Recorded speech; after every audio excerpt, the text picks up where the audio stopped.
Hello students, today we are starting with new chapter in a biology class 12 new syllabus, that is chapter number 6, plant water relation.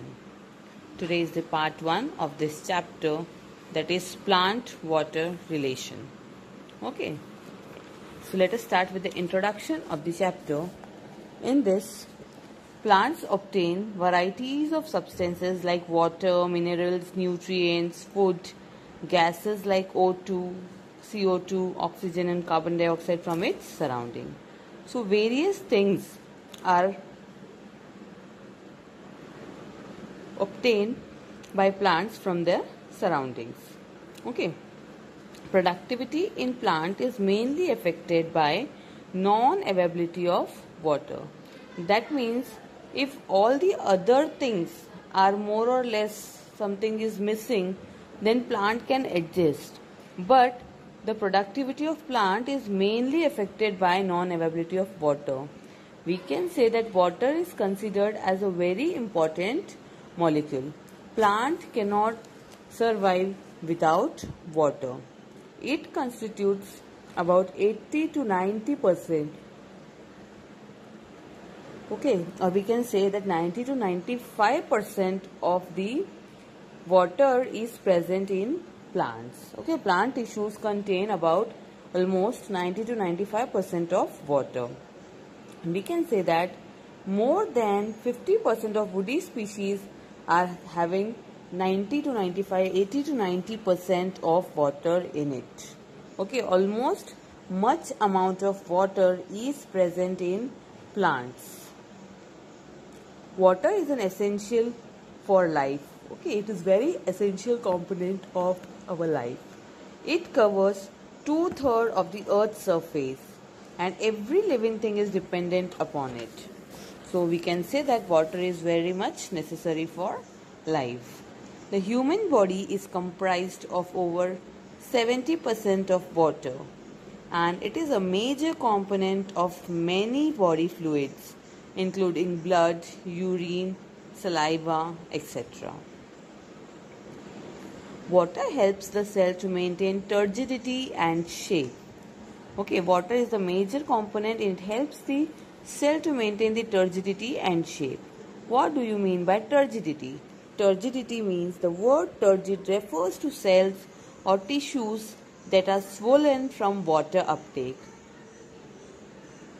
That means when plant cells uptake the water, they get swollen, and that condition when the cells are swollen, that is called as turgidity. That is called turgid cells. Those cells are called as turgid cells. And when this water is released out of the cell, such cells are called as flaccid cells. Okay, there are two new terms for you all, that is turgid and flaccid. That means when we pour the water, when the cells absorb this water, the fully absorbed cells with the water, the fully swollen cells are called as turgid, and when this water is released out of the cell and when the cells become flat, those type of cells are known as flaccid cells.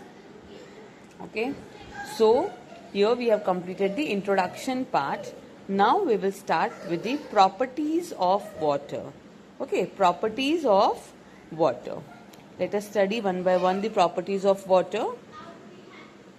It is in liquid form at room temperature. Okay, water is present in liquid form at room temperature. So you all know when we keep the water at liquid, when we see the water at room temperature, it is present in the form of a liquid. You can see this. Okay, liquid form. Second property is it is the best solvent for most of the solutes. Okay, it is the best solvent for most of the solute. We can say that it is a universal solvent. Okay, water is the universal solvent. Most of the things are able to get dissolved in water.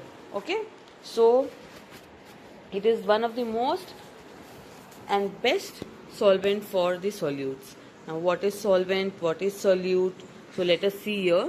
A substance that dissolves in solvent is known as solute. So here consider this is a salt, this is known as solute, and this is water, it is known as solvent. we can dissolve the salt in the water, and the salt, when dissolved in water and completely when it gets mixed in it, it is known as solution. It is known as solution. So this is solute, this is solvent, and this is solution when salt is completely dissolved in water. And in such a way, in this way, same way, water is known as universal solvent. That means many things are getting dissolved in it. Okay, it has capacity to dissolve many of the things. So it is known as universal solvent. Third property is water has neutral pH when in pure form. Okay, water is having neutral pH. You can see here when pH range is 7, it is said to be neutral. When it is less than 7, it is said to be acidic. When it is more than 7, it is known as alkali. Okay, but the water in its pure form, it has neutral pH, that is 7. Okay, pure water pH is 7. Fourth property is water is a good transport medium. That means water is the best transporting medium for dissolved minerals and food molecules. Water can be used as a transporting medium. Okay. Next is water is a good and the best aqueous medium for all biochemical reactions that are occurring in the cell. It works as an aqueous medium for the biochemical reactions. Okay. Next is water is an essential raw material for photosynthesis. It acts as an essential raw material for photosynthesis. Next property is water has high specific heat, high heat of vaporization, high heat of fusion. And because of all these properties, all this it acts as a thermal buffer. Water acts as a thermal buffer. Okay, water is having high specific heat, high heat of vaporization, high heat of fusion. Because of all these properties, it acts as a thermal buffer. Now let us see what do you mean by high specific heat, high heat of vaporization, high heat of fusion. High heat specific heat means the quantity of heat that is required to raise the temperature of a substance by 1 degree Celsius is called the specific heat capacity of the substance. Okay, that means the quantity of heat required to raise the temperature. How much heat we require to raise the temperature of the substance by 1 degree Celsius, and that amount of heat is known as specific heat capacity of substance. Okay. Then heat of vaporization, it means amount of heat in a liquid that must be absorbed to be converted to a gas. It is known as heat of vaporization. That means amount of heat which converts liquid into gas. Such amount of heat is known as heat of vaporization. And heat of fusion means the amount of heat required to convert solid into a liquid. In the amount of heat that must for the solid that must be absorbed to be converted to a liquid, that is known as heat of fusion. Okay, vaporization means liquid converted to gas, and fusion means solid converted to liquid. And because of all these three properties, water is known as thermal buffer. Okay, water has high heat of both vaporization and fusion, and because of this property it makes it a thermal buffer. Okay, next is water is having hydrogen bonding between it. Each water molecule, you can see that this is water molecule, this is water molecule, this is water molecule, and all the water molecules they are connected to another water molecule through weak bonding known as hydrogen bonding. Okay, and this is also one of the properties. These various properties are due to hydrogen. All these properties are because of the hydrogen bonding that are present between the water molecules. Okay, next property is water has the property of adhesion and cohesion. That means water have good adhesive and cohesive forces of attraction. What do you mean by adhesion? Adhesion means attraction of molecules of different substance. That means water molecule sticks to other things. Two different things when they attract each other, that is known as adhesion. sticking together of one substance to another substance, and that must be different substance. In short, we can say two different substances when they are attracted to each other, that is known as adhesion. And water is very adhesive. It sticks to other substances like glue.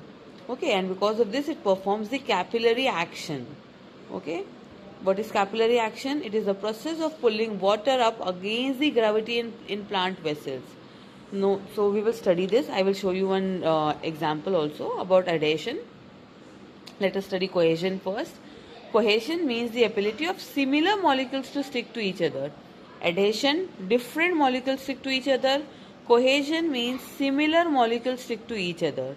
Okay, like molecules when they stick to each other, such property is known as cohesion. Water attract to other water molecule, okay, with the help of hydrogen bonding. Now, because of adhesion, I told you, adhesion, it causes capillary action. Now, you might have seen very big plants are there, and water is absorbed by roots. How this water will reach to the other parts of the plant? So this is possible only because of the adhesive property, and that is also because of the capillary action, which gives water the ability to climb the structures. Because of the adhesive, the non-different molecules, okay, different molecules attract each other. The molecules that are present above in the trees, they attract the water molecules that are present in the roots, and then the water travels up, and that is against gravity. And such action of water to climb the structures against the gravity is known as capillary action, and water possesses this property. So it is therefore considered a significant molecule. Okay, water is considered as a significant molecule that connects physical world with the biological process. So this question is very important from your exam point of view, that is properties of water. At least 5 to 6 properties you have to by heart, student. Very simple property, I repeat, water is present in the liquid form at room temperature, first property. Then second property is water is having a neutral pH. Third property, water is the best solvent. Okay, it is the universal solvent, we can say. Then fourth property, water is used as a transporting medium. Next property, water is used as a best aqueous medium. Then it is the raw material for photosynthesis. Okay, so in such way, you have to remember small properties, at least 5 to 6 properties for your examination process. Okay, examination. Okay, this question can be asked for 3 marks, properties of water, or 2 marks, that is properties of water, can be asked. You have to write minimum 2 marks. For 2 marks, you have to write 4 points. And for 3 marks, you have to write minimum 6 points in your answer. Small properties you need to by heart, students. Okay. So, that's all for today. We will stop here. Thank you very much. We will continue this chapter in our next lecture.